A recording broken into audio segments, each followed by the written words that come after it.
Okay, that's the recording started, so I'll take the sedierant. I have apologies from Councillor Brown. I can see that Councillor Kulikes is present. Councillor Cowie, you're also present. Councillor Horsham? I can see Councillor Horsham I'm here, is... Elizabeth, yeah. Thank you. And Councillor Mars is present. Councillor McLachlan? Here. Councillor Nayland is present. Councillor Stevenson? No. Councillor Walker? No. And we also have Councillor Wark present. Officers also in attendance are Stuart Laird, Colin Smith, Nicola Docherty, Stephen Terry, and we also have Ben Adams and Alan Harris from the Scottish Fire and Rescue Service. So I'll pass you over to the Chair to commence today's business. Thank you. Thank you, Elizabeth Ann, and welcome to Alan from the Scottish Fire and Rescue Service. I think this is your first forum, and we expected to only have you, but we've actually got double attendance. So thank you to Ben from the Scottish Fire and Rescue Service for coming along too. Okie doke. If we move swiftly on to declarations of interests, are there any declarations of interest today? No. Okay, thank you. And so if we move on to the minutes of the previous meeting, I would move them as a true and accurate record. Are we agreed? Agreed. Thank you. Are there any matters arising from the minutes? No. Okay, thank you. So if we move on to the items for consideration. So item 3, we have the road accident casualty statistics for 2020, and Colin, you'll be speaking to that report. Cheers. Thank you, Chair. Good morning, everyone. Our first item is road accident casualty statistics for 2020, and the purpose of this report is to inform the forum of the number of fatal, serious and slight casualties resulting from road accidents during the year 2020. And it also compares these to the trend in casualties towards the Scottish Government's accident reduction. The background is set out within item 3 of the paper here, and if we just jump down to item 3.3, just as a reminder of the targets nationally for Scotland for casualty reduction. So there's a reduction of 40% in fatals, 55% for serious casualties, 50 for child fatals, 65 for child serious, and a reduction of 10% for slight casualties.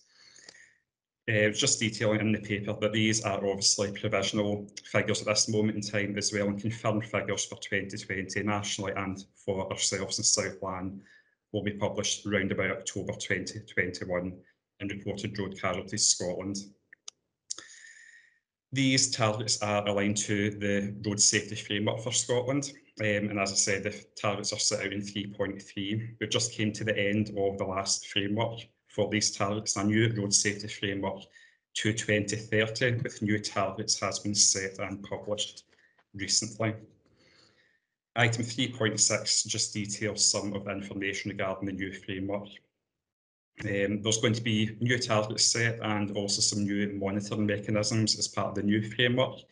And it's our intention that once we have further information and advice from Transport Scotland, that we will bring a paper to the forum regarding the new framework and the new targets as well. Let's move on to item 4. The statistics for all the casualties I've mentioned, fatal, serious and slights, and child fatals and slights, are detailed in Appendix A of the report. So these show numerically the figures and also tracking against the targets that are set nationally as well. Just to put in the frame, obviously the last year has been very unusual. So the COVID pandemic has had quite a huge impact upon travelling and upon the interactions of people and road traffic as well. So we need to bear that in mind as we look at these figures within the paper here. Let's move to fatal casualties, item 4.3. We did see a kind of steady decline in fatal casualties for about 5 years between 2009 and 2013. After that point, the fatal casualties have been a bit more erratic, shall we say. The year-end total for 2020 was 10, which was a decrease of 3 fatal casualties compared to the previous year in 2019. The target figure was 9, so we're close to that target figure there over the last year. When we're looking at serious casualties, item 4.5, the year-end total for 2020 was 85, which was a decrease of 13 compared to 2019, and 31 casualties over our target figure of 54. As we've reported to the forum previously, there has been a change in the reporting procedures from Police Scotland with the introduction of the crash recording system, which does show more serious casualties than previous years, just down to the mechanism that they utilise. So again, just to bear that in mind, we can't compare previous years to the latter years because of this new change in the system. Child fatal casualties, item 4.7, there was no child fatal casualty in 2020 or 2019, and these continue to be a fairly rare occurrence, with only 2 happening within the last 5-year period. When we're looking at child serious casualties, item 4.8, the number of child serious casualties decreased by 6 to a total of 7 during 2020, and again that's close to our target casualty reduction of 6, so just 1 out with that one there. And again, because it's a serious casualty, a serious category, the whole crash system and the change with Police Scotland applies there as well. When we're looking at slight casualties, we had a significant decrease in slight casualties between 2020 and 2019, where we've seen a reduction of 99 casualties compared to the previous year. And we're very, very well under the target for slight casualties that has been set, and that's our lowest recorded figure. If you look at that as a total overall casualties, our overall provisional total was 316 casualties during 2020, and that represents the lowest figures ever that have been recorded. Item 5 just gives us a bit of a discussion regarding some of these, a bit more narrative regarding some of these categories that we are measuring. And as just shown that progress towards all fatal casualties has been variable over the last few years, as has serious casualties. In 2018, as we look at the figures in Appendix A, it was an unusually low year. We do look at that. Again, the increased serious casualty figures can be partially attributed to the crash casualty severity recording system in Police Scotland. So again, we just need to always bear that in mind there. As we're looking at Appendix A and the different figures that's been recorded there, it just shows that maintaining or lowering casualties is and remains a significant challenge to ourselves in the council, with only really this slight category showing consistent declines. So these results and these figures do show that the targets are challenging, and that year-on-year reductions do become harder and harder to achieve. As we reported the last time at the forum, at the November forum, we did look at the fact that we would have to have unusually low casualties during the year 2020 to come close to our casualty reduction targets. And obviously, over the last year, in the unprecedented situation that we have with COVID, it did actually affect things quite dramatically and has been, I suppose, favourable towards our contribution to the 2020 national casualty reduction targets. So based on the provisional figures, 5.4 just details some of the information here. The locally targets have been met for our slight casualties and child fatal, and we're very close to the target for all fatal casualties, with just 1 over the targeted figure. We've seen significant reductions in serious casualties up until 2018. After that point, they have went up, but that is expected due to the change in the Police Scotland recording system. Very close to the target for child serious casualties, with just 1 casualty over the required figure. But again, the introduction of crash does impact on that as well. Just to note that although we are taking the national targets and applying them to South Lanarkshire, the targets are just set for Scotland as a whole and not specifically to local authorities. But we did adopt them locally just to kind of track our own contribution to the national effort. Appendix A, as well as showing the figures for all the different targets that we have, also gives us a trend line towards the casualty reduction target to the end of 2020. And it does show that we have made clear progress across all the different categories that are detailed there. So overall, the council has made a positive contribution to the national effort to reduce road casualties. Just to reiterate in item 5.10, to effectively reduce casualties in South Lanarkshire, we and our partners need to address a wide variety of issues, including our vulnerable road users, different aspects of road user behaviour, as well as the physical road environment as well. As we have looked at some of these casualty figures, looked at the kind of causation factors, appendices C, D and E show some of the most common causation factors involving pedestrian casualties and also cyclist casualties as well, and also as an overall total of collisions that have taken place within South Lanarkshire. So that is detailed in the appendices just for our own information. And this information will be considered by ourselves when looking at priorities for road safety measures, including in education and encouragement activities. So with this report, there's no, under employee implications, there's no personnel implications. Under financial implications, funding for accident reduction schemes, both route actions and single sites, has been and will continue to be sought from external sources, from Scottish Government Cycling, Walking and Safer Routes allocation, and from Strathclyde Partnership for Transport. There's no significant implications in terms of climate change, sustainability, or environmental implications, and the report doesn't introduce any new policy, function, or strategy, so there's no equality impact assessment required.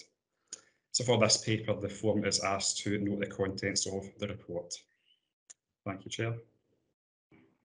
Thank you, Colin. Are there any questions or comments for Colin on this paper? Lynn, would you like to speak? Yeah, thanks, Julia. First of all, thanks, really interesting, Colin. I'm pleased to see that there's at least one positive result of the pandemic last year. Lockdown meant people couldn't go anywhere, so the roads were safer. That's one positive, that the roads were safer. I'm just looking at paragraph 5.6, and the baselines were 2004 to 2008. I'm presuming that since then there's a lot more traffic on the road. How often are the baselines sort of reviewed? The baselines here were set at the launch of the first road safety framework to 2020. So that's when those were set there. So for the new framework to 2030, they're using a baseline of 2014 to 18. So it gets updated as the document gets reviewed. So the baseline is obviously your average of casualties over that 3-year period. So again, as I said, that will be reviewed for the new framework and give us a new baseline to work towards. All right, thank you. And there's one more as well. I'm looking at paragraph 5.8. Am I missing something, or is there something missing off the end of that? It just says in both surveys approximately 9. Was there something to come after that?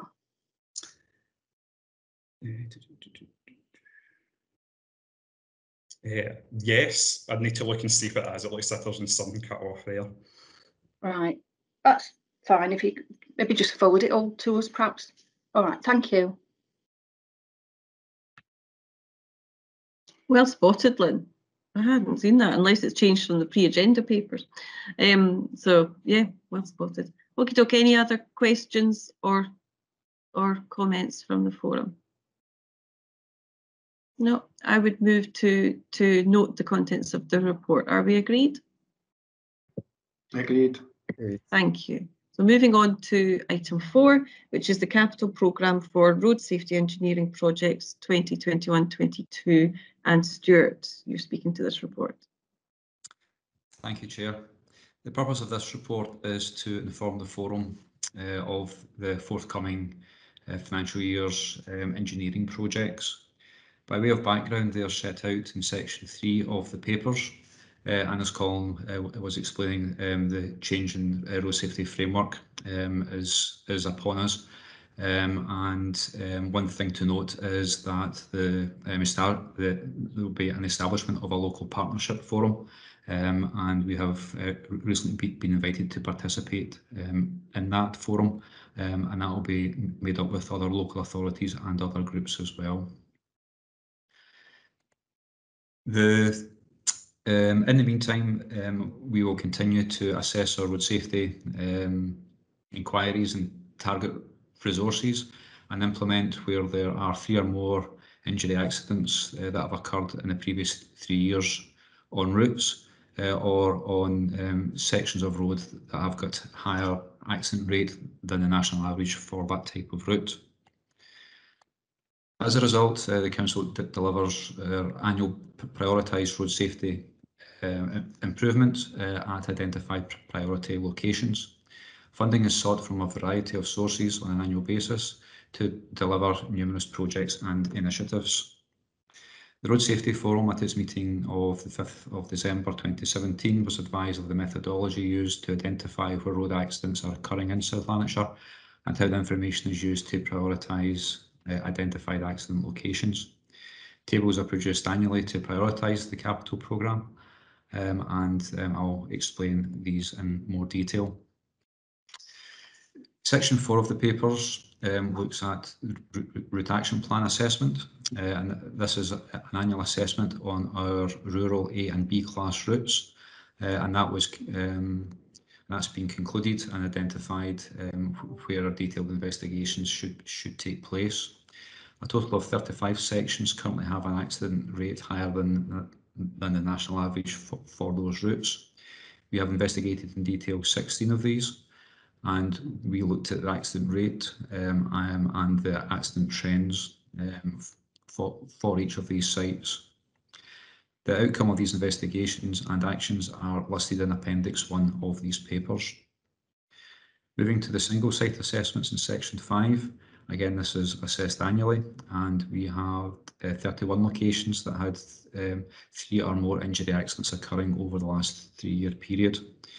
We investigated in detail 10 of these locations, and again the outcomes of those are shown in these papers in Appendix 2.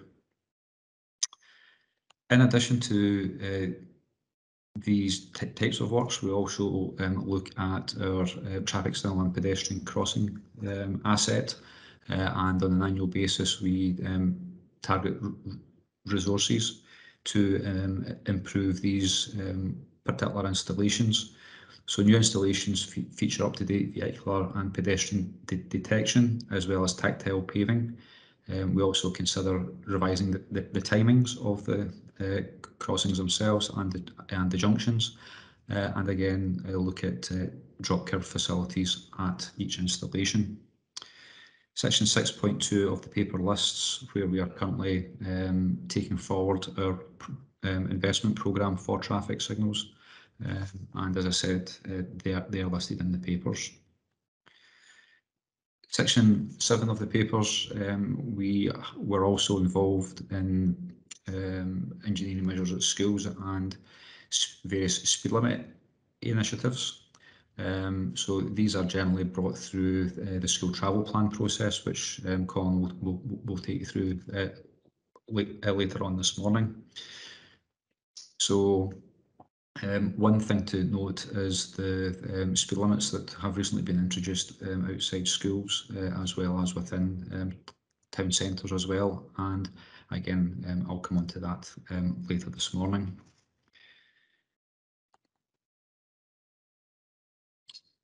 In terms of active travel, again, when we look to implement various initiatives for active travel, we also consider how these relate to road safety. And we're continuing our programme of construction for active travel routes, particularly cycle routes in East Kilbride, Carstairs, Bothwell and Uddingston. Moving to financial implications, these are set out in section 10 of the papers, and as discussed earlier in the report, we've delivered, or we will be delivering various initiatives, and these are sourced from the table identified in the papers, and that comes, we're currently allocated roughly £1.7 million towards road safety initiatives. In terms of climate change, there are no significant implications in terms of climate change. However, with more people being attracted to use active travel, then it will have a positive impact on the environment with reduced motor vehicle journeys, as we've seen over the last year. Then that improves road safety as well as health and well-being of those that use the road network.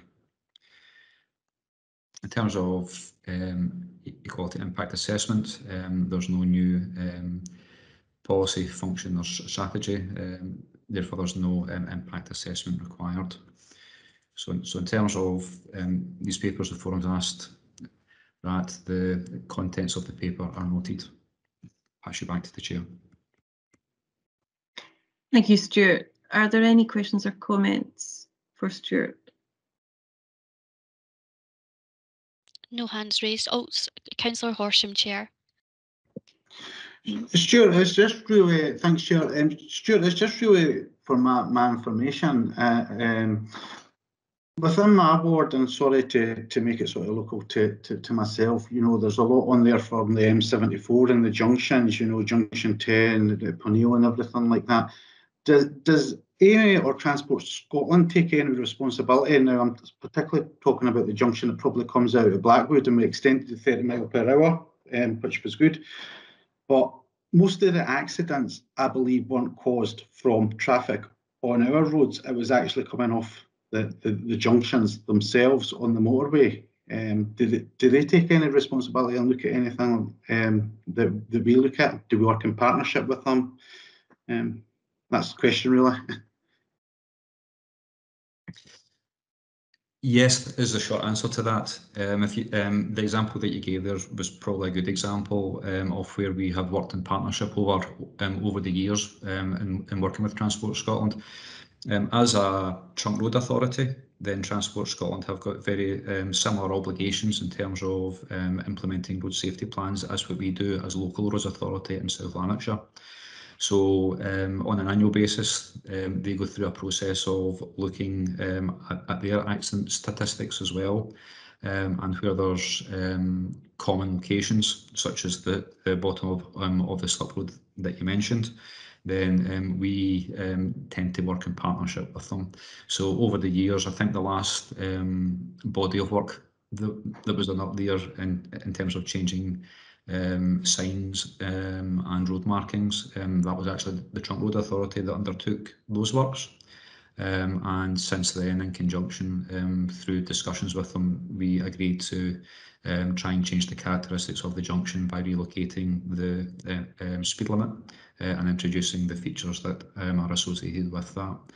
So we do regularly contact them where the trunk road essentially meets the local road network. Other examples of that are on the A725, where there was some issues that were raised with us recently with regards to the slip road at Blantyre, for example.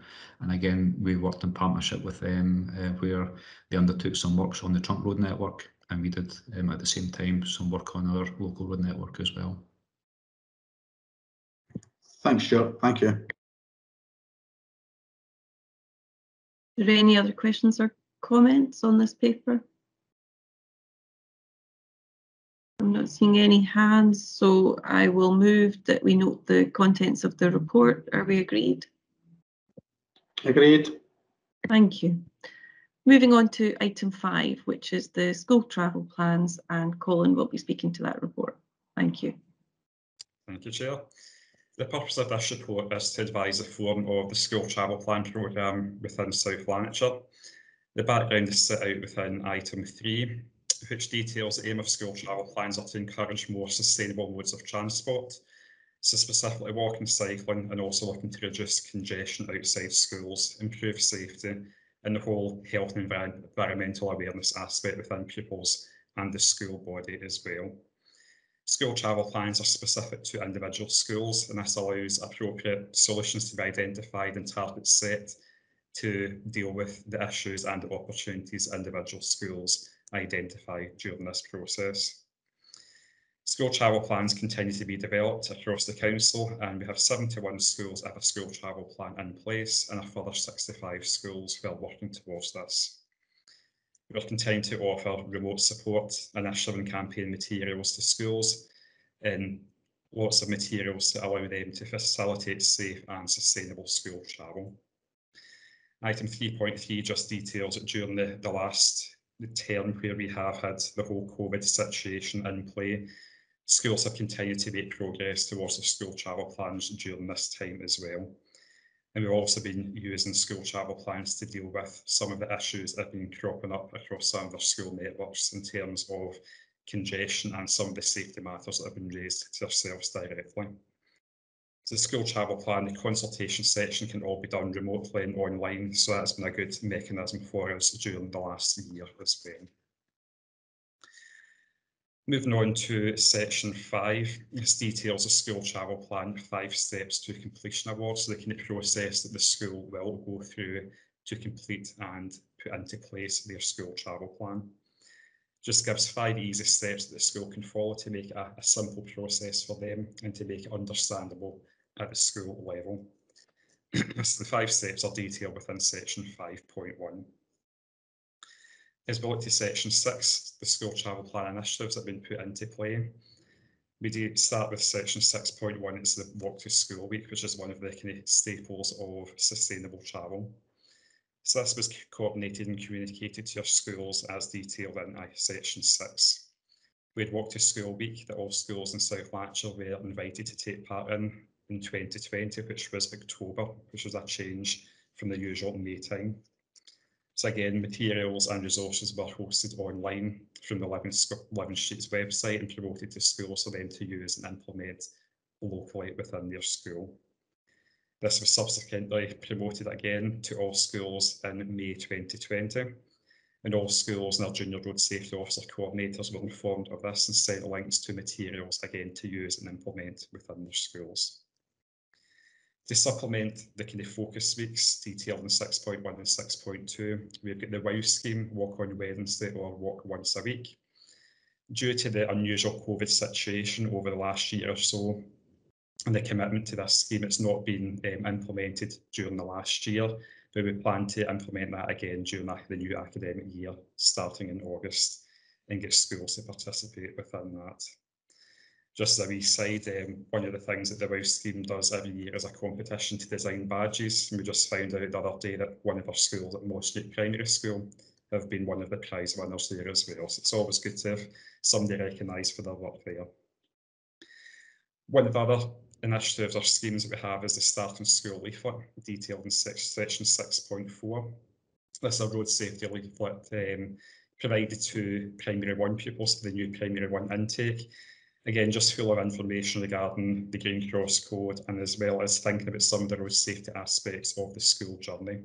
So again, getting new parents to think about their school journey, how they're going to make it the safest journey they can take, and also some of the considerations they have to take when they are starting their school journey as well. So just sets in place a lot of key information for the new Primary 1 intake, and that's been distributed to all our primary schools across the council. Section 6.6 details cycle parking that has been implemented to certain schools across the council. Again, one of the ways to facilitate and promote more active travel, cycling and scootering is to provide secure and safe storage for the bikes or scooters. So we were successful in a match funding bid to Sustrans, and section 6.6 details 3 schools where cycle parking or scooter parking was implemented during 2019-20. Again, a further bid was made for funding the following financial year, 2020-21, and we can see a further 3 establishments where cycling or scooter parking or storage has been implemented, detailed in 6.7. Just to note, with these types of schemes of cycle parking and the like, schools are normally prioritised based on their school travel plan activity and their potential to support and increase sustainable travel to and from school. One of the annual events that takes place is detailed in section 7, which is the Sustrans Hands Up Scotland survey, where all schools and nurseries across Scotland are invited to take part in a travel survey. This requires to be completed on one day during the 2nd week of September, and as I said, that's repeated on an annual basis. This information is then collated by Sustrans, and it goes through a data purging system and eventually gets published as an official statistic for Scotland. So during 2019, we had 34,323 South Lanarkshire school and nursery children taking part in the survey, and that is from 65 nurseries, 101 primaries, 15 secondaries, and 2 special education needs schools as well. And the results from that survey are detailed in section 7.5. As a wee summary, 7.6 shows that there are 59.3% of children travelling to primary or secondary schools by active or public transport means during 2019. Compared to the previous year, it was a decrease of 0.4%. When we look to the national statistics, the national ones are detailed in 7.7, and then nationally 7.8 details the change there. And it just shows that South Lanarkshire, compared to the national figure for that time period, although we had a slight decrease, it wasn't as big a decrease as was experienced on a national basis. So this Hands Up Scotland travel data is used for inclusion within school travel plans. We can use it as evidence for funding bids for cycle parking, etc. And it's also a tool for schools to use to oversee their school travel modes and to track exactly how pupils are getting to and from school and where the changes are. The 2020 Hands Up Scotland survey was communicated to all our schools, again, despite the COVID-19 pandemic being in play at that time. Preliminary response rates have been lower, understandably, just due to the situation at the time, and we're expecting roughly about 74 primary schools, 44 nurseries, 9 secondaries and 1 SEN school to have completed data that we will provide you with later on. So the 2020 data we expect to receive at any time now. One of the other promotional tools that we have to promote cycling and scootering and also walking to school is detailed in section 8. It's a Sustrans Big Pedal competition, and it's a UK-wide competition to promote cycling, walking, wheeling and scootering to and from school, to inspire both pupils, staff and parents to get involved as well. So it can take part as a 5-day challenge or a 1-day challenge over a 2-week period. So there's a specific website set up for that, and that was communicated to all schools to register and take part within that. And we had quite a few of our schools actually taking part within this competition here. So again, lots of daily activities for schools to take place in, suitable for remote learning as well. And the schools receive lots of information and resources to implement within their schools. At this moment in time, we've yet to receive the official results, but the Kinnear leaderboard provisionally shows that St John's Primary School in Blackwood was overall 5th place for the small school 5-day challenge, and that was nationally in 2nd place in Scotland. And Western Overton as well also placed 11th nationally and 3rd in Scotland for the large school 5-day challenge. So 2 of our schools did really well within that competition there. So under employee implications, the school travel plan process does involve working in partnership with schools, pupils and parents. And our school travel plan coordinator offers the initial and ongoing support to schools and those involved within this process. And that accounts for approximately 60% of officers' working time. In terms of financial implications, promotional items, engineering works, etc. are funded from a variety of sources, such as the Roads Revenue Budget and external partners such as Road Safety Scotland and Road Safety West of Scotland and Sustrans. Under climate change, sustainability and environmental implications, no significant implications in terms of this report. However, the promotion of active and sustainable travel does obviously have an impact on the environment by reducing private car usage and the impact that can have positively on air quality and the likes. There's no other significant risks associated with this report, and there's no new policy function or strategy, so there's no equality impact assessment required. In terms of consultation arrangements, consultations do take place with every school travel plan, and that's taking place with parents, pupils and staff, so just to note that. So in terms of this report, the form is asked to note the contents of the report and to support the further development of school travel plans across the council. Chair. Thank you, Colin. When results are confirmed, I would appreciate it if the schools that have won awards in the WOW scheme and the Big Pedal could be sent our congratulations in what has been a very challenging year for schools to be able to take part and do so well. I think absolutely should be marked if our congratulations could be passed on. I'm sure the forum would agree with me on that. Are there any questions or comments for Colin? I'm looking at, actually, I can see Lynn, you have a question. Yeah, Colin, could you just tell me which school it was that won the prize for creating the badge, please? I didn't catch the name of the school. It was Moss Nuke Primary School in East Kilbride. Moss Nuke. Thanks. The other thing is, I'm not being picky, honestly. Paragraph 6.2, Walk to School Week 2021. Dates given as 17th to the 21st of May 2020. Is that just a wee typo? Yes, that should be 20. Thanks. And finally, and this is the one, I know we've asked this before, talking about school travel plans. We've got 71, I've got a school travel plan, 65 working towards it. How many schools are not engaging with this at all? Do we know? We've got a very low number that are not engaging. Yes, I do have a figure for that, but most schools are actively participating in some shape or form.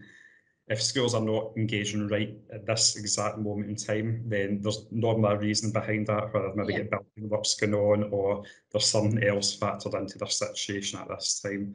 So yeah, quite content the schools that should be working on school travel plans on the whole are doing so. Okay, thanks. Thank you.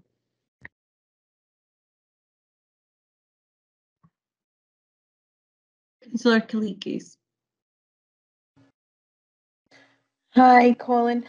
I just wanted to ask, I know we've discussed this before, a question that I get asked quite often, and it's probably because of our proximity to Glasgow here in Rutherglen, is what are we doing about considering car-free zones around schools? Why is it that we don't have those, or that it's not something that we're I appreciate there are a lot of rural areas and that might not work there, but in the urban areas, why is that not something that we have considered implementing, or have we considered implementing and we've decided against it?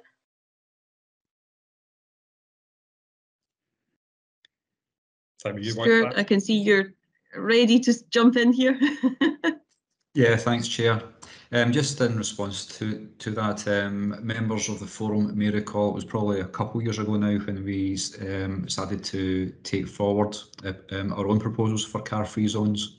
It was our intention to introduce car-free zones at 2 locations last year, but obviously with COVID, with priorities in the educational establishment, shall we say, as well as our own priorities, we took the decision to delay implementing those until this coming summer, actually. So there's 2 schools that we're looking at. One's in Blantyre, which is St Joseph's, and the other one's Burnside Primary School out in Rutherglen.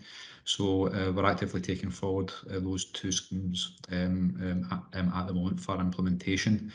In addition to that, we will be taking forward further schools in due course, and that's something that we'll start to work on in the coming months, now that our resources are pointing towards sort of coming out of the COVID side of things, and the next paper that's going to be presented alludes to some of the work that we've done outside some other schools as well. So I hope that answers your question. Brilliant, thanks, Stuart. It does, and do you know, I knew about the Burnside one, but obviously because it was local to me, and I just wondered why it had gone by the wayside. So it's more like a COVID thing then. Yeah, brilliant. Thank you very much. Can I be a wee bit indulgent and ask just a follow-up question? Is one of the areas that we're looking at for next time Calderwood Primary School? Do you know that? I can't recall. There was a list of schools that were presented in a paper a couple of years ago, and at that time, myself and colleagues in education, we sat down and reviewed that list. Going forward from now, we will obviously review the schools that were on that list, as well as consider other schools that have come out over the sort of last year. We've been working fairly closely with colleagues in education, and we've developed a better understanding of how a lot of the schools operate, and are continuing to operate, particularly with the ongoing COVID situation. So, for example, some of the school gates that were getting used has maybe been split over a new school gate or another school gate. So there's all these sort of practical implications or issues that have resulted through the COVID pandemic. So we will continue to liaise with colleagues in education to bring forward the sort of next batch of schools that will be considered for car-free zones. Great, thanks very much. That's really helpful. Thank you. Stuart, I think St Anthony and St Bride's were in the original 3 schools that were looked at, but the consultation threw up some further challenges, and that one didn't go ahead as planned, along with St John's and Burnbank. Is that right? It was the St Anthony's and Loch Primary School where there was further dialogue required. So rather than pushing ahead with that, we've let that settle, and we'll engage with the 2 primary schools again. I think that also highlights the importance of consultation and the fact that schemes like car-free zones have to have the support of the community to be able to work effectively, and that process means we're taking a pause and ensuring that that's the right scheme for that location, which I think is absolutely appropriate. Are there any other questions or comments on that paper? I'm not seeing any hands, so I will move that we note the contents of the report. Are we agreed? Agreed. Thank you. So moving on to item 6, which is the spaces for people, the 20 mile an hour limits in town centres and around schools. And this is Stuart again. Thank you. Thank you, Chair. The purpose of this report, as you said, is to update the forum in relation to the Spaces for People project in relation to town centres and schools. As we've talked about this morning, the pandemic has had an effect on all our lives, and the Scottish Government launched their Spaces for People grant funding to support local authorities to introduce various temporary measures to support social distancing and to encourage active travel. The Council submitted 4 funding bids, and we're going to talk about 2 of those this morning. So in total there was £1.2 million allocated to South Lanarkshire. The project that took the bulk of that funding, roughly £750,000, was for looking at the outdoor environment surrounding schools, and the further £100,000 in relation to town centres. The logic that we used was to try and encourage active travel. Obviously, during the health emergency, active travel was seen as being the best way for people to move about, being out in the fresh air, etc. We also looked at the sort of knock-on effects to any projects in relation to benefits in relation to road safety.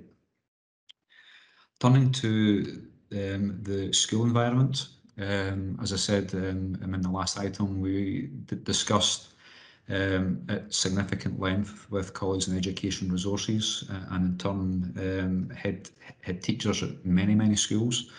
And as a result of that, we pulled together a sort of 2-stage plan. The sort of first stage of that was the immediate impact that we could have. So as a consequence of that, there was various active travel banners, there was social distancing signage, as well as pavement stencils, etc. And at some schools we provided cones and barriers, and again all of that was specific to the school itself that we were looking at. In addition to those kind of features, we also introduced some cycle storage in addition to the schools that Colin mentioned in the last item, and they're listed in paragraph 4.2 of the papers. Following that immediate phase, we looked to a second phase of measures, and we basically concluded that we should have introduced mandatory 20 mph speed limits outside approximately 90 schools. And that would essentially change the advisory speed limits that we did have outside those schools by changing them to mandatory, and those speed limits would be in place all day, every day. We also look to change the characteristics of the roads outside the schools, and that would encourage active travel and encourage both pupils and parents to either walk, cycle or wheel to and from school. We, as part of the decision-making process, we looked at the sort of classification of the roads, whether that was A or B or unclassified. We looked at and considered the traffic volume, as well as the nature of the local environment surrounding the schools. That could be the sort of road layout as well as available space. It's worth noting that schools that were not included as part of the 20 mph speed limit initiative, typically most of those currently have part-time mandatory 20 mph speed limits outside them, and they're enforced using electronic signs. Details of the 88 locations and individual working drawings were provided to all elected members, as well as these being communicated to the schools, and also they were advertised via the council's website as well as social media. And schools included have been listed in Appendix A of this paper. In addition, Appendix B shows examples of some of the measures that have been implemented. We also provided banners and as well as post wraps. And again, this is to further promote the 20 mph message and the rationale behind the project. And graphics of these are shown in Appendix C of the paper. Turning to town centres, again, we looked at a variety of potential interventions in terms of trying to encourage active travel. Again, similar to the schools, we implemented some signage and pavement stenciling, and there was a significant amount of publicity to encourage local shopping. In addition to that, we trialled converting an open space with the installation of benches and tables with umbrellas, and that would be for local businesses to use, and that was up in Hindford Place in Lanark. Moving to the sort of next phase of measures, again, we looked to introduce 20 mph speed limits. And we looked at what was happening in other parts of the country with respect to this, and we came to a conclusion that we would look to introduce cordons close and around several of our town centres. So those were in Straven, Bothwell, Blackhall, Uddingston, Curluke and Lanark. And these speed limits would be put in place with gateways, with coloured road surfacing and various road markings, as well as the mandatory signage as well.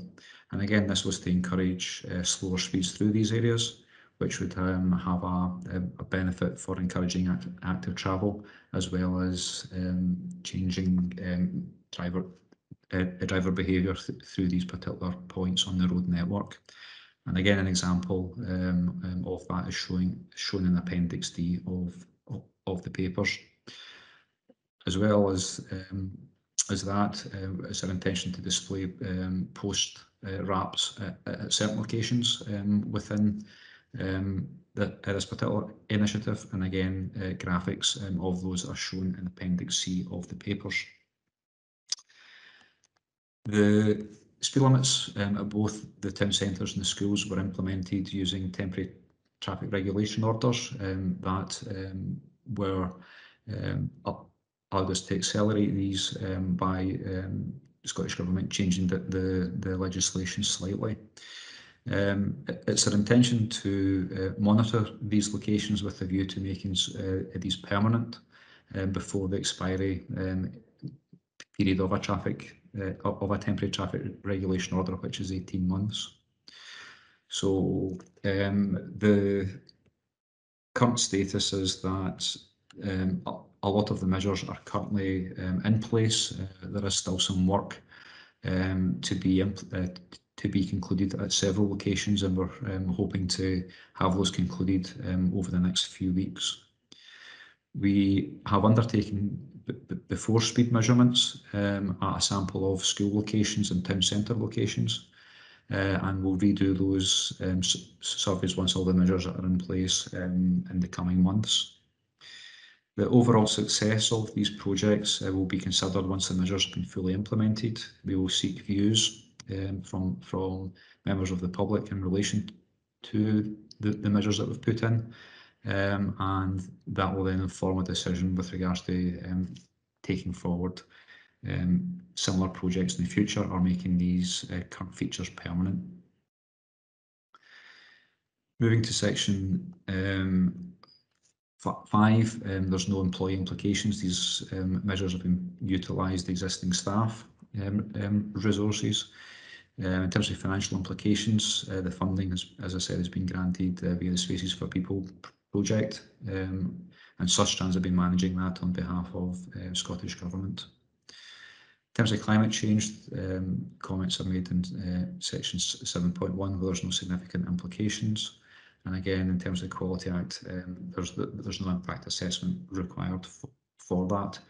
So the forum is asked that the contents of this paper is noted. Thank you, Stuart. Are there any questions or comments on this report?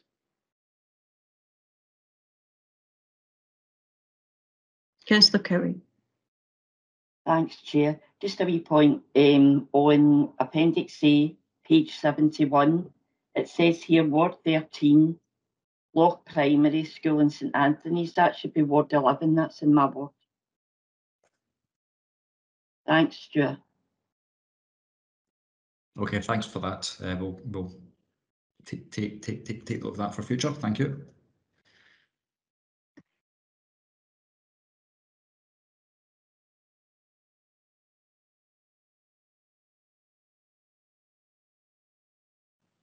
You're muted, Julia. Yeah, sorry, apologies. I'd flicked it back on. I'm too well behaved in a committee, that's what it is.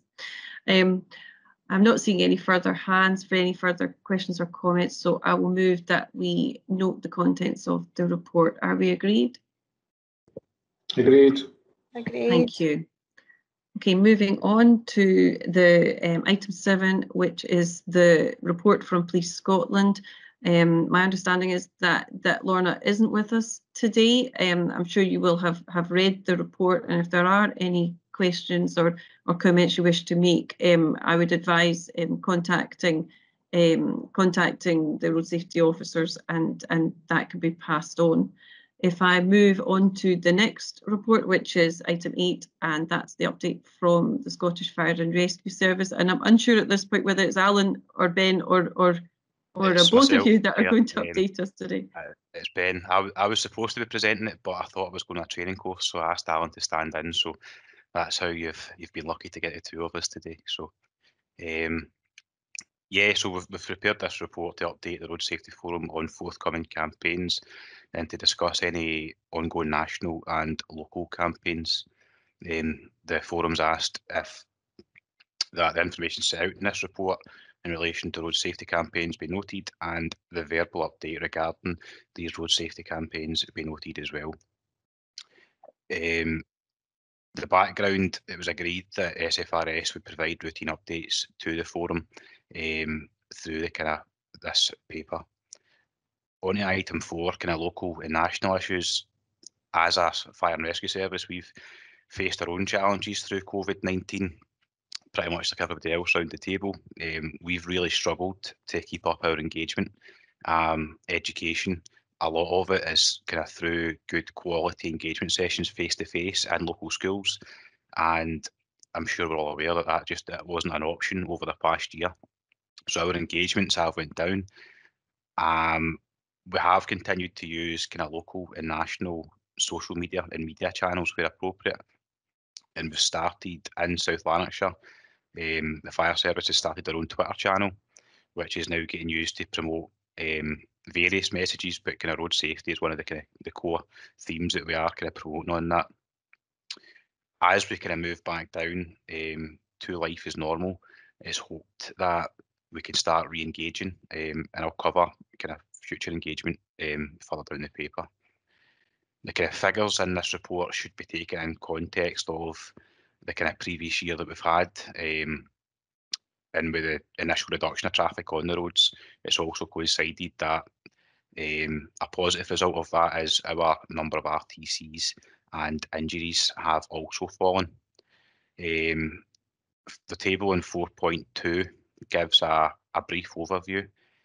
In 2019 to 2020, as an area in South Lanarkshire responded to 151 RTCs. This reduced over the 2020-2021 period to 75.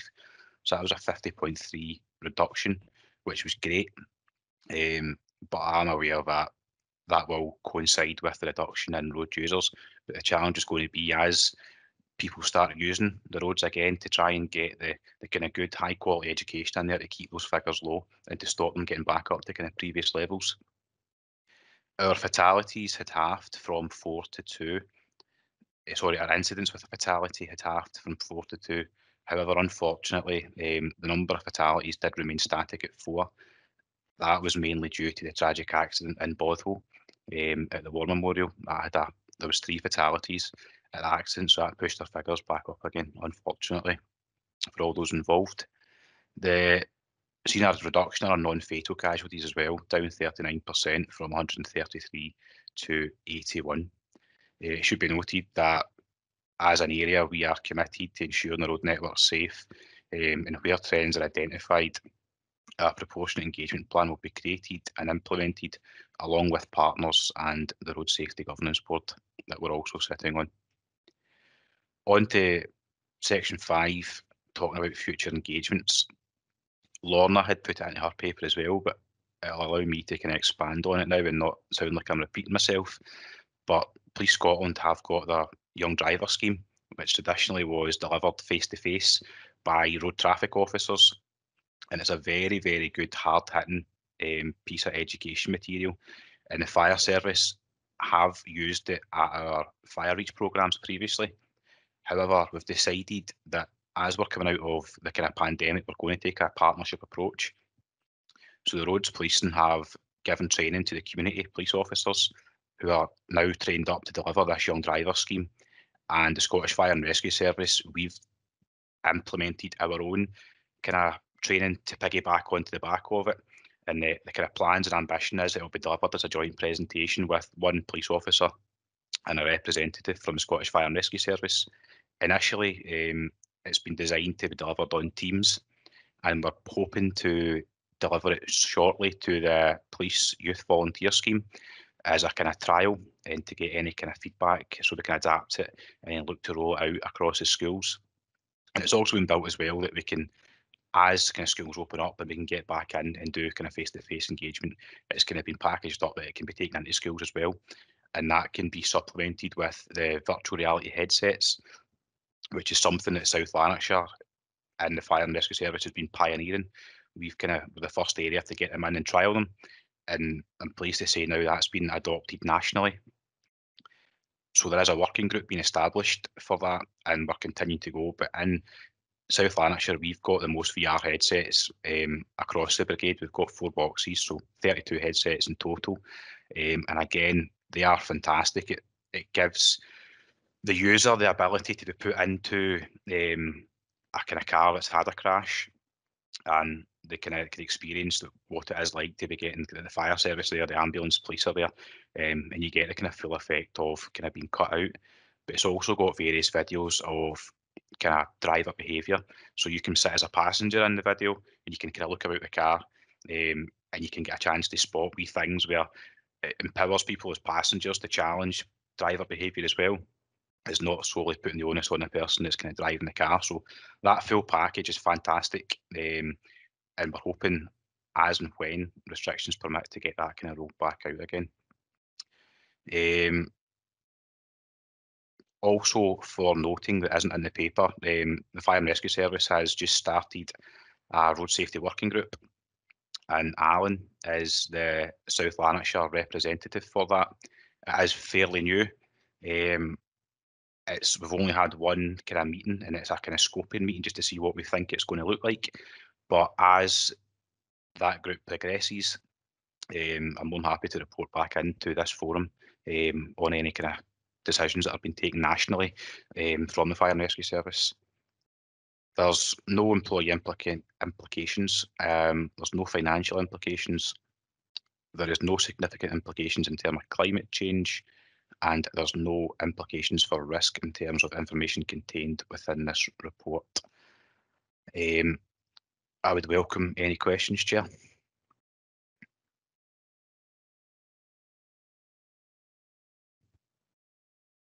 You're back on mute, Chair. Apologies, that clicked off again, but almost by itself, I would say. So apologies. Yes, thank you for a comprehensive report. I think we did have some knowledge at this forum of the VR headset, but that's really useful to hear in more detail. Councillor Neil, and I can see you have a question.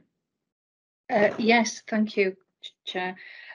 It's the presentation for the young and nearly new drivers aged 16 to 25. As the parent of a recently passed 23-year-old, how would somebody like my son access this? Because I think he would be interested in seeing this. I know that it's not out there yet, but how would like individuals access this, please? Yep, thanks for your question. So primarily the main kind of catchment is going to be the second half of secondary school, so people that are coming up to be new drivers.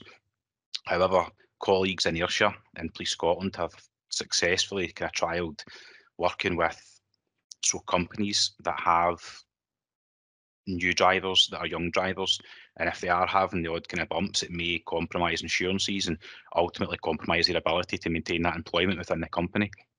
So colleagues in Ayrshire successfully trialled it with Arnold Clark, I'm sure, and possibly a small group of the kind of local authority there for their kind of young apprentices. So we are looking to, initially, it will be kind of school pupils that are kind of coming up to it. Then we'll take in colleges, university campuses, but also it is a great piece there. So it may be kind of the offer we put out to employers who do employ young driving age employees and kind of offer that package as well. And I think it's something that could be rolled out to the council apprentices as well. I think that's it's a kind of fantastic, it's not a long course, it could be delivered in a kind of half an afternoon. So it's something that could be kind of worked into a lot of kind of companies' inductions. So I hope that answered your question. Sort of. It's just started work with HMRC, so there might be a scope for targeting them as well. Thank you. Thank you. Thank you. That sounds really, really interesting. Stuart, I can see your hands up. Yeah, just to supplement what Ben was saying, I've been fortunate never to be involved in a serious collision before, and it was an eye-opener, and it does make you think quite strongly about how you as a driver behave, and the implications of your driving, and the fact that you could be sitting in a passenger seat as well. And I think I was in the passenger seat when I had the headset on, and you can see everything that's going on around about you, and it does bring a tear to your eye when you see what's happening. So it is a fairly hard-hitting, but I think a very worthwhile body of work that both Fire and Rescue and the police have done on this. And I think one of the other groups is universities and colleges as well. That's another target audience for this body of work as well. Again, in case you weren't bored with having stats thrown at you this morning, we've obviously made a bit of a discussion about the impacts of COVID on travel behaviour. Now, people who have normally been travelling, a lot of them are now working from home. Public transport numbers are significantly lower than what they were both bus and rail. In terms of road travel, we've been assessing through our network of automatic traffic counters since the pandemic started, and we're now seeing levels return to what they were a year past in March. The other body of work that we've been looking at is active travel, and the next cycling partnership in South Lanarkshire. And there's a paper going to that looking at the statistics for cycling primarily. And it's interesting to note that at our network of counters, the number of people cycling has increased significantly in the last year. So that's hopefully a statistic that we can see continuing now that we're transitioning from hopefully the end of the more serious restrictions into some form of normality. So I think it's worthwhile including that as part of the conversation that we've been having this morning, that while volume of traffic on the road did decrease, it was fluctuating up and down depending on the restrictions, and we're now seeing that back up at a level that's very similar to what it was a year past in March. So statistically speaking, we could start to see our casualty figures start to rise up to some form of, I hate to use the term normal because it's never normal, but we would anticipate statistics starting to increase slightly. But you'll see that we're undertaking various initiatives and have got various works proposed for the coming year, again with partners around this particular table. We'll continue to target our resources to make sure that we've got things happening throughout the calendar year, whether that be engineering works on the ground or some educational initiatives. And again, working with partners, you'll see from the papers doing some enforcement as well in relation to some of our work with the police. So hopefully we won't see casualties ramping back up very quickly, but we're fairly hopeful that with the coming framework that's coming in as well, targeting different resources to different aspects of road accidents and casualties, that will all have a positive impact. Thanks, Joe. Thank you, Stuart. Councillor McLaughlin, I can see your hands raised. Thanks, Chair. Stuart, if I heard you right, you were saying there that public transport hasn't increased back to normal, but the road traffic is getting close to prior to March next year. That's a wee bit of a worry, because if things are getting back to normal, you would expect everything. And okay, there's more people walking and cycling, as you said, and that could be people who aren't using public transport. But there's a wee worry there that if things get back to normal, and it wouldn't be a surprise because we always know that road traffic increases and just will continue to increase. Is that showing a trend? The car usage and car ownership and car journeys is increasing exponentially, and that's a word that's used a lot these days. I think everybody knows what it means now because it's used so much. Is road traffic increasing exponentially compared to public transport, cycling and walking? That's not an easy one to answer because there's so many unknowns out there. We have been liaising with Transport Scotland, who believe have been looking at these types of trends to try and come up with a sort of rationale behind it. We're still seeing morning and evening peaks in traffic, so that tends to suggest that people are still going to and from work. But we're conscious that there is a fair proportion of people still working from home. So it's quite a difficult question to say. If restrictions are eased, how will traffic volume deal with that? Will it increase exponentially, or will it just be will it just teeter about where it is at the moment? So we're probably a bit too early to answer that, and it's certainly a question that's been posed, but I haven't heard a firm answer that would give us any kind of confidence to say this is how things will be like in the next year, because we're in a situation where we've never been in before. Previously it was quite easy because there was an established pattern of travel. That established pattern of travel doesn't exist at the moment. We're phasing into something else, but no one knows what that something else is. So I'm afraid I don't have an answer to that one. Chair, can I come back with that? Stuart, I think I have got an answer for you. Excellent. Without sounding too arrogant about the whole thing, but if there's a lot of people still working from home, but the traffic levels are increasing close to what they were prior to March, that does concern me, and that would suggest to me, without having all the detail and all the data, that car journeys, as they always have been increasing and will continue to increase. And this shows a worrying trend again. It's worrying in the respect that the roads network is struggling to cope, and when you've got more and more cycle infrastructure being put in place, that sort of starts to eat into the road network. So I think it's just a worrying trend for everybody that the amount of traffic levels are increasing at such a rate and will continue to. It's a bigger job for people not around this table, but for governments to be looking at. But it's just reading between the lines. I think I've got my own view on that one, and I think that is my worry, that the traffic and road journeys are increasing. And here's another thing, the amount of people, because of the pandemic, I'm a driving instructor, as you well know, as most of you know, there's a 10-month backlog that's just getting eaten into. There was 400,000 driving tests behind the normal schedule. So, and all of these, lots and lots of young people, every single driving instructor is totally inundated with work because they can't keep up with the demand because of the backlog of 17-year-olds turning 17 and want to get out on the road. So I think, just reading between the lines, as I said, car journeys, car ownership is increasing and will continue to increase. And I just wonder how much.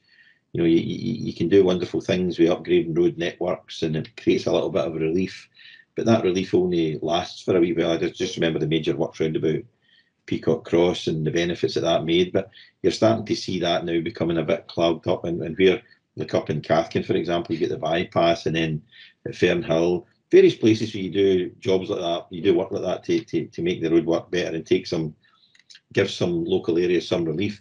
Only lasts so long until it starts to creep back up again. I just wonder where we're going to end up with this. You know, I know that's not a question you can answer there, Stuart. You said that already, but I think it's just a worry for everybody. Thanks, Chair. Stuart, did you wish to add something? Yeah, just very briefly. I think when you're looking at traffic impacts, one of the major influences on that is the economy. You'll recall 2008, 2009, when there was a dip in the economy.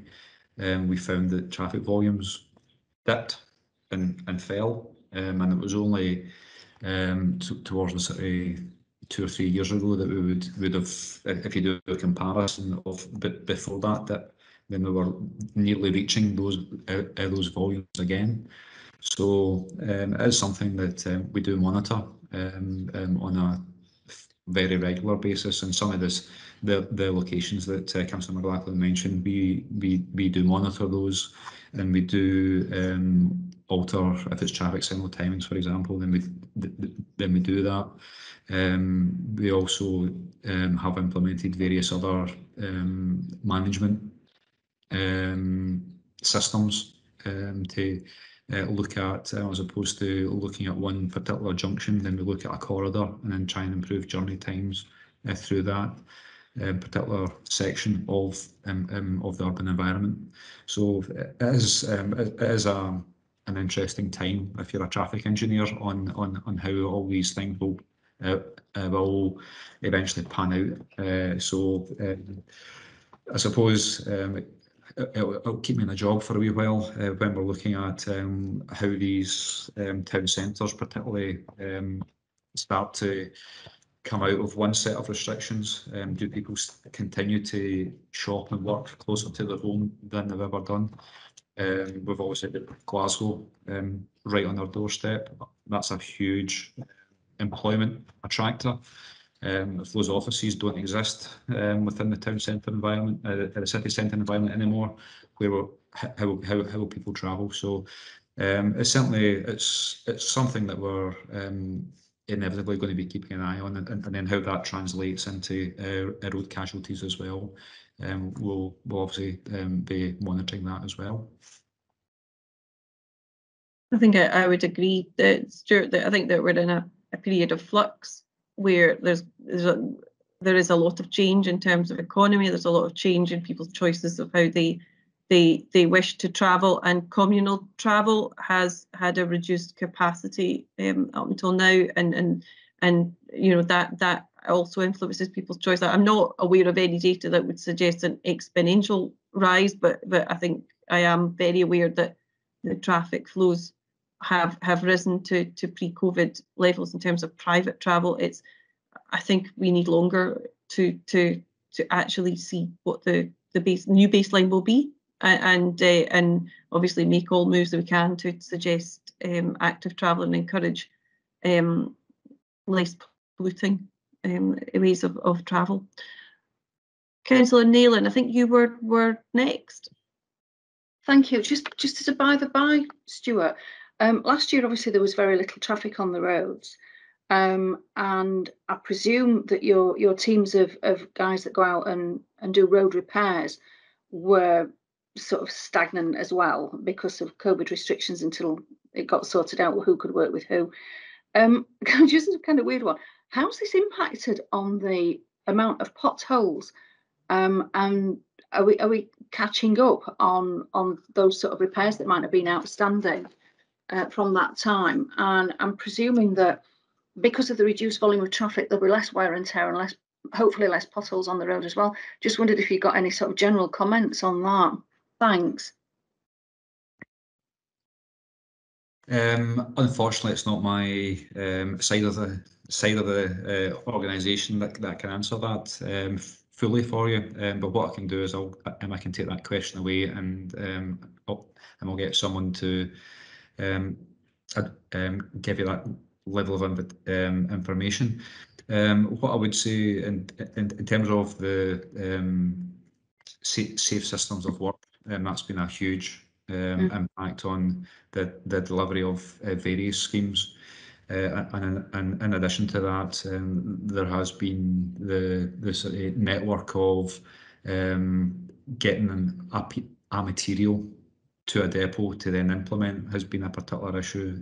You may have seen or heard that trying to get your hands on cement can be quite difficult. Trying to get your hands on certain types of materials.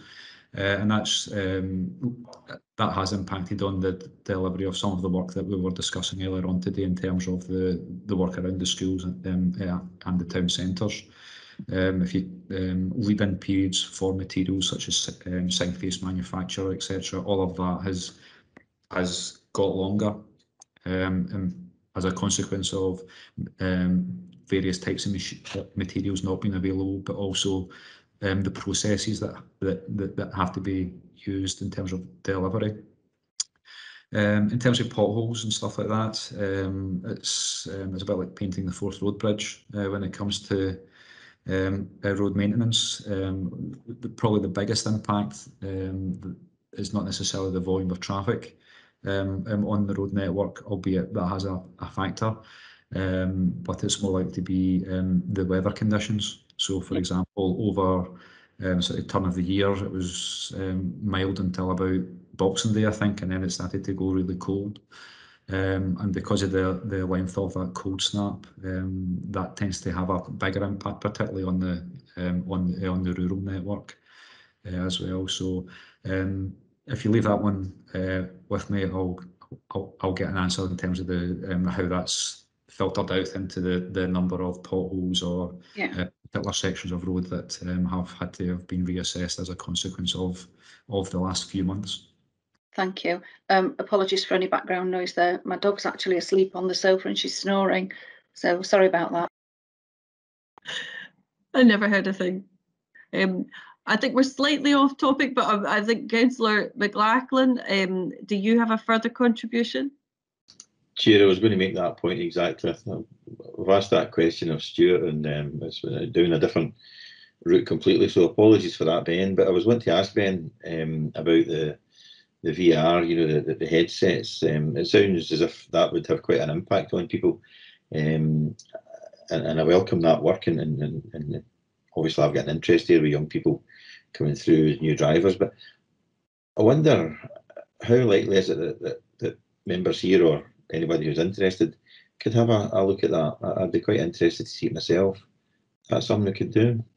Yeah, once this meeting's back in the council building again, I'd be more than happy to bring it along. We could work with police. We could just give you the input that the young people would be getting as they would be getting it, and it'd be really good to get members' feedback and any kind of points of kind of improvement that you could come up with. But no, that's a great idea, and more than happy to oblige. Thank you. That would be really, really interesting. Thank you.